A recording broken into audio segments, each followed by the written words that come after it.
Welcome to Learning Target 1.4. In this video, we're going to talk about the energy sources of planet Earth and explain how they can move through the different parts of the planet.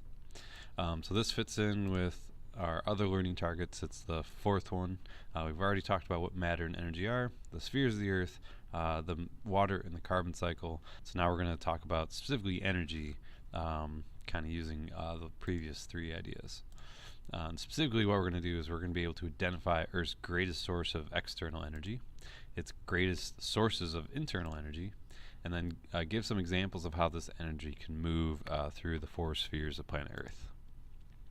So the first one, the greatest external source of energy, it's pretty simple, pretty obvious. It's the sun.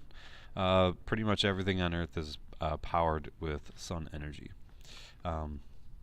So that one's pretty simple. The second one is our internal energy. And there are two sources of our internal energy. Radioactive decay, and then I call it heat left over from when Earth formed, but it's also considered gravitational contraction. So I'm going to take the next couple minutes and explain what these mean. If this is good enough for you, if this makes sense, then you could skip ahead a minute or two. But I'm going to quickly explain how radioactive decay and gravitational contraction are forms of energy for the inside of the Earth. So this is a baby picture of a star. This is called a nebula. And a nebula is a big giant cloud of gas and dust.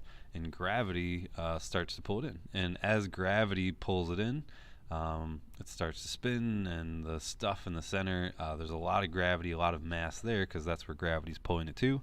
And the force of gravity becomes so strong that it actually makes two atoms smash together and become one atom. And that's called the process of fusion. So once fusion starts to happen, that is when we get a star. So our star is formed when a nebula is pulled together by gravity. And all the other stuff that didn't make it into the star, that gravity starts to pull that together too, and those become the planets. And just like in a star, when gravity pulls together gas and dust, the force of gravity causes it to heat up. And so our planet, when it first formed, was basically a giant molten ball of magma floating in space. It was so hot that there was no real solid ground to it. But eventually it started to cool, and the outer portion was cool enough that it solidified and became a crust, which is one of the reasons why we call it a crust. And it's slowly been cooling down ever since. So here is a cross-section of our planet, and the hottest part is still in the center, and it's still pretty warm directly underneath the crust. And it eventually will cool completely down, all the way down to the core. So when we say gravitational contraction is a source of energy, what we're really talking about is gravity pulled in all the material to make Earth, and because of that, it heated it up as it did so. The other one we mentioned was radioactive decay. And the Earth contains a lot of radioactive material, so there's a high amount of radiation going on inside the Earth. And the deeper you go, the higher the concentration of radioactive material. And when radioactive atoms decay, they give off energy. And this is basically how nuclear reactors work. We just get a bunch of radioactive material in one spot.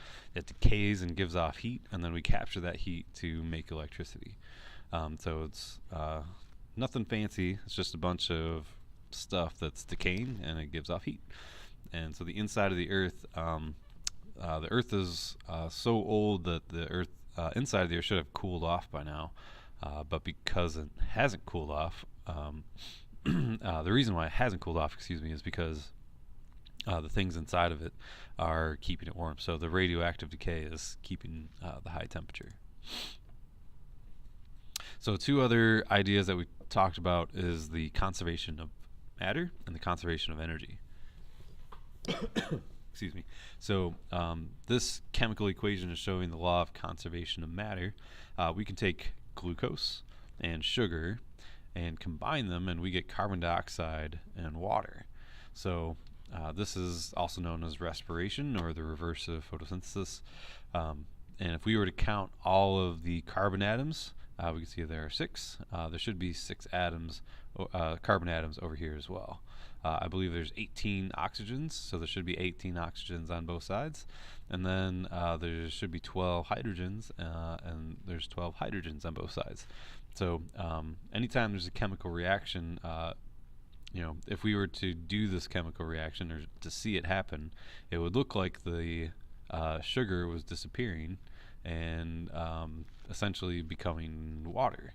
And that, it's not really disappearing. The atoms are just being rearranged into something that we only experience as a gas. So in the water cycle, water evaporates, condenses, comes back down as precipitation. Even though it's changing, it's still the same matter, just going around and around and around. In the law of conservation of energy, energy can't be created or destroyed. It only changes form. We did a lab, 2 labs actually, trying to explore this idea. The energy just changes form. So this person riding the bike, they use their pedal power to ride up the bike, and so they're making kinetic energy from their muscles, the energy that's stored inside their bodies. They get to the top of the hill, and now they can convert that potential energy that they made back into kinetic. And just as a side note, the energy that this person got there from the food that they ate, and then the food that they ate was got their energy from photosynthesis, because even if they ate a plant, then they got it directly through the process of photosynthesis. Or even if they ate like a hamburger, or any meat, that thing, like cow or whatever, ate grass or some sort of plant. So no matter what we eat, we're eating plant energy. And all plants get their energy from the sun. So essentially this is a solar powered bike. It's this motion is really just a result of energy from the sun. And then we looked at a couple of videos with pendulums, and pendulums, when you lift them up, you're putting potential energy in, and then when you release it, it turns into kinetic, and it just goes back and forth and back and forth until all the energy is lost as friction, and that would be heat that's lost to outer space. So no matter what happens, assuming we're not talking about a nuclear reaction, energy can't be created or destroyed. It's just always changing form from one thing to another. So now we're going to wrap this up and give 2 examples of how the sun's energy can move or flow through our cycles, or move from one place to another. So here's the water cycle, and we discussed this in a previous learning target, but the sun causes evaporation, and then evaporation powers the water cycle. So without evaporation, we don't get condensation, we don't get precipitation, we don't get runoff. Our planet is just stale and nothing's happening. So thank you to the sun for causing evaporation and allowing energy to flow through our planet. And then similarly with the carbon cycle, carbon in the atmosphere is taken out of the atmosphere through the process of photosynthesis. And photosynthesis is powered by the sun. And so all the other stuff that happens is either directly or indirectly related to the fact that carbon is being taken out of the atmosphere through the process of photosynthesis. So again, sun energy is moving through our carbon cycle. So that is the end of this learning target. Good luck.